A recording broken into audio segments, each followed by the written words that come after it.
Marielli, I You got got it. You this. gotta say it again. Marielli. Okay, say that. Marielli. Oh, yes, yes, yes. I like that.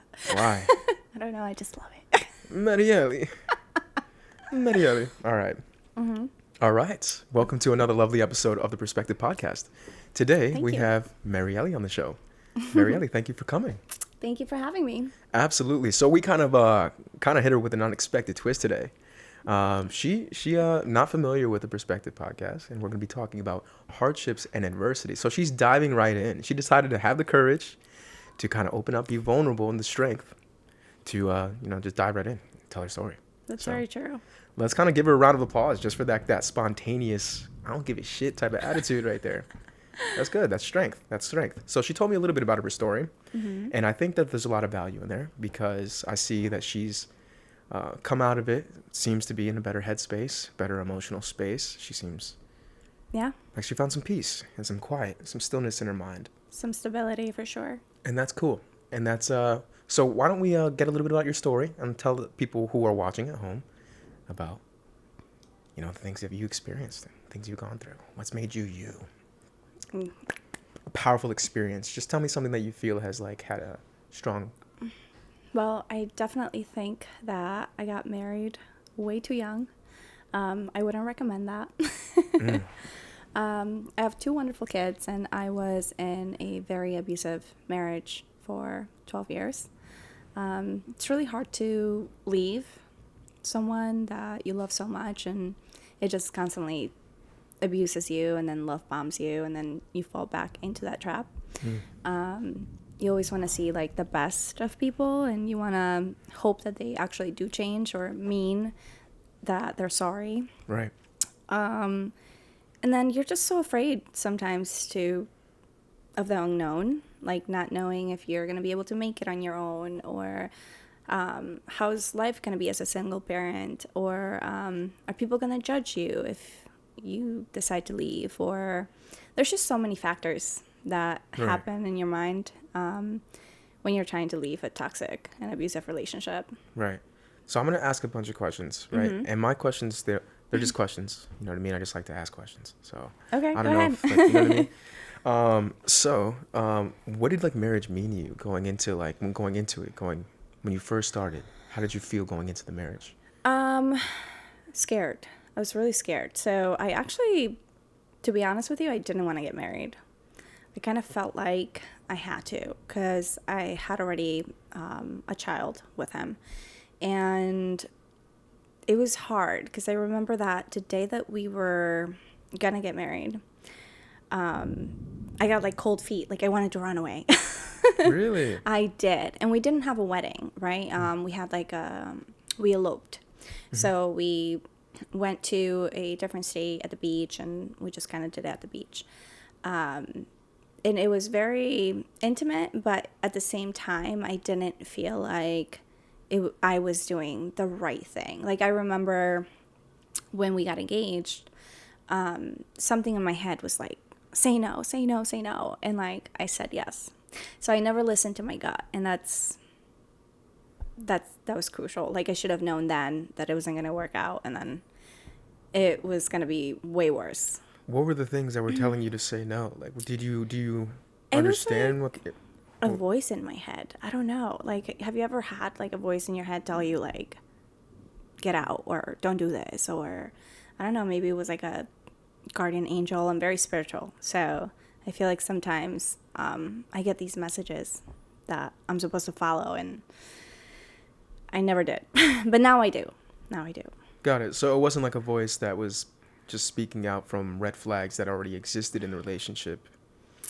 It could have been, but it was definitely something that from a different world, I feel like. Okay. Yeah. Why don't we talk about the stuff that kind of broke the camel's back? What was it that made you want to walk away? Well, it was a really long time coming, but it was definitely the screaming, the constant belittling. He would say, "Oh, you're never gonna make it on your own," or you're worthless. You wouldn't have this if it wasn't for me. he would call me like a bitch and a cunt, and you never do anything for me, even though I would like cook, clean, like make him lunch, take care of the kids, like do everything and work on top of that.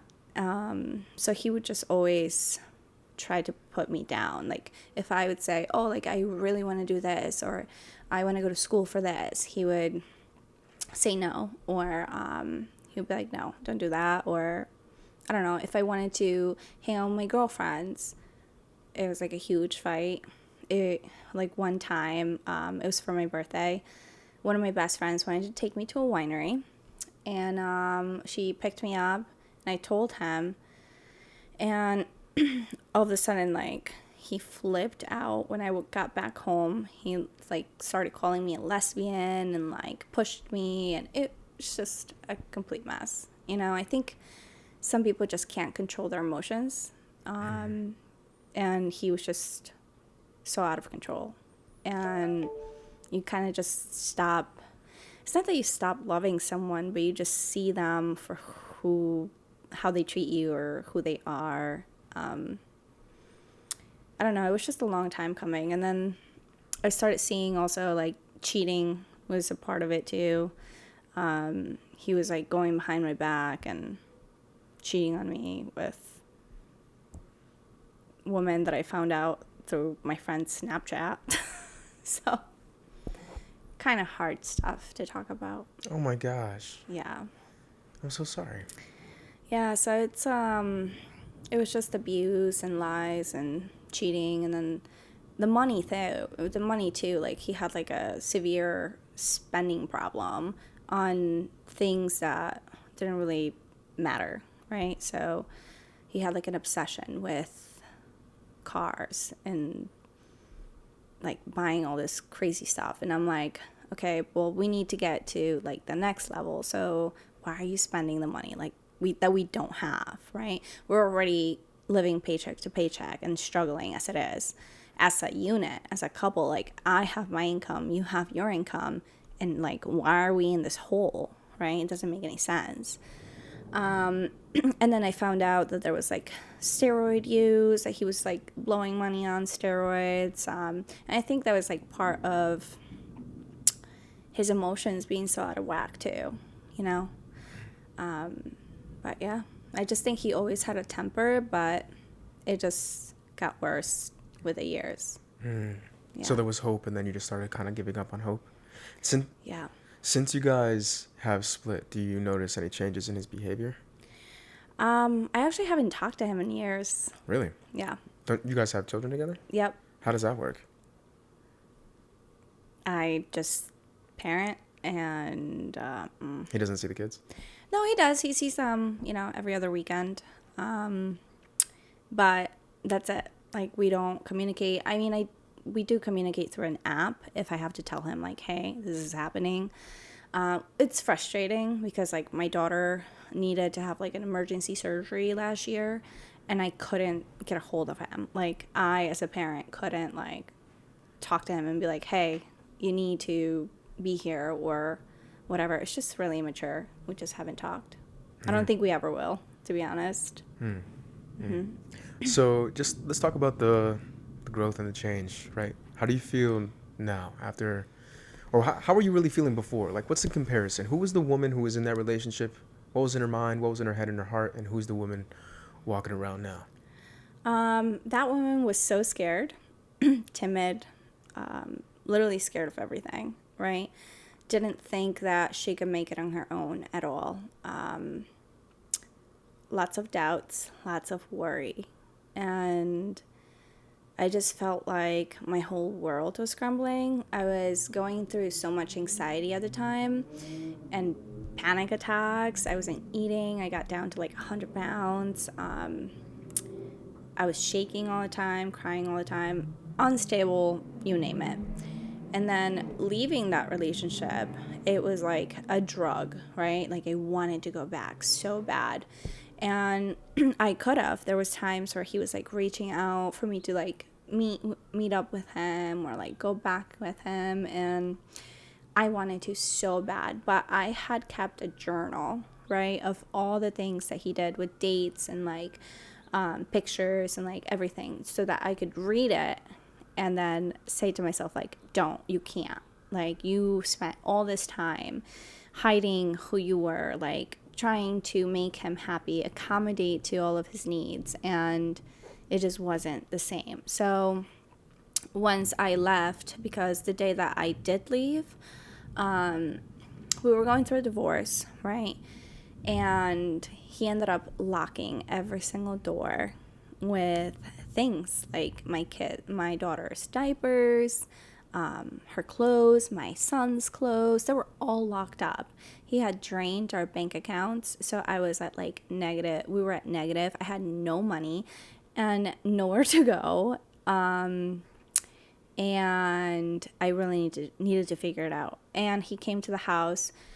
The court system is kind of messed up, to be honest. They didn't take seriously what was going on at home, right? Especially the cops too, because they would come to the house and they'd be like, oh, this guy's just an asshole.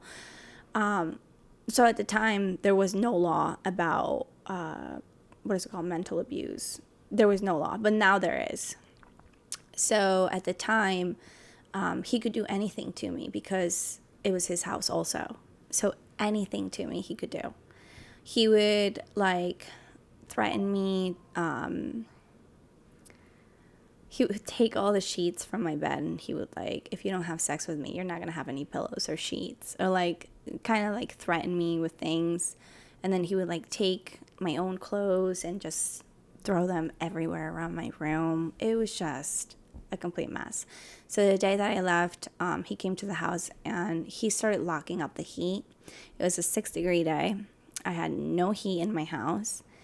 And I was like, I had enough. Like, I couldn't do it mentally anymore. So I just grabbed my kids and my dog and I just left. And my mom was here because she flew back from Florida. And that's when like I restarted my life, but I was in panic mode, you know. And then I started my own business and I was like, okay, like I gotta make this work, because not only do I have to be financially stable for my kids, but I also kind of have to be a stay-at-home mom to be there for them. So like I can't have a regular job. I have to really put in the work to like figure this shit out. So that's what I did. And I started grinding, and then I got my own apartment. And I was still going through the divorce, but like things were leveling at that time. I was still going through the abuse at the time, because he would like send me all these paragraphs that everything was my fault, that like, you know, I'd never amount to anything, you name it, like everything that you could possibly think of, he would say. He would use like my dead father and my dead brother against me and like say like crazy things. So yeah, after the divorce is finalized, like we just didn't talk. Like there was a time where he hit my car with his girlfriend's truck. He like started slamming the door to my brand new car at the time, and so he got arrested at a time, and I got a restraining order. And we haven't talked since, but I think it's for the best. So, wow. Yeah, that's my story. But after that, my life became so abundant in different ways. Like emotionally, I was able to finally hang out with my friends. I was finally able to like start a social media account. I started TikTok. I started selling things on TikTok. I started really being abundant in every single way. And I think part of the reason is God, too, has blessed me with so much, right? So I'm so happy right now. Like, I'm like, looking back, marriage is a beautiful thing, but just with the right partner, right? But when you don't have a good partner, it's hell. Absolute hell. And right now I'm just like so stable and in every way, right? My kids have so much peace and everything is good. That's good. Yeah. I'm happy for you. I'm happy that you made it out. I'm happy. Yeah. So when you got separated, like you just got put in with a new fire. Now you're just like an entrepreneur, boss lady. You still have your own business. What's your business? I'm a life insurance broker. Got you. Yep. Got you. And I believe you told me a little bit about why that started beforehand. What does this Yes. mean to you? Like, why life insurance? How'd you find yourself into that? So my dad and my brother both passed away from cancer, and my dad got diagnosed like 6 months after my brother got diagnosed from cancer. My brother was the only son that they had, so it really hit my dad like heavily. I remember we were at the hospital at Smilo Hospital, and my brother had been diagnosed with a brain tumor. They gave my brother literally 6 months to live. And my dad went down to the little church in the hospital. He started screaming at God, and I went with him. And he started screaming at God, and he was like, I can't handle this. Like, take me, don't take my son. Like, take me, don't take my son. He was like screaming. So I was like, Dad, stop, right? And shortly after, my dad got really, really sick, so fast. And he got diagnosed with melanoma. And I think it was stage 4. So he had metastasized all over, all his organs had cancer. We don't know, like, it just happened so fast. And my dad was like such a healthy person. He would go to the gym, he would eat clean. He was just a very like workaholic. But I think that the news with my brother just put him in like a crazy amount of stress that he just couldn't even handle it.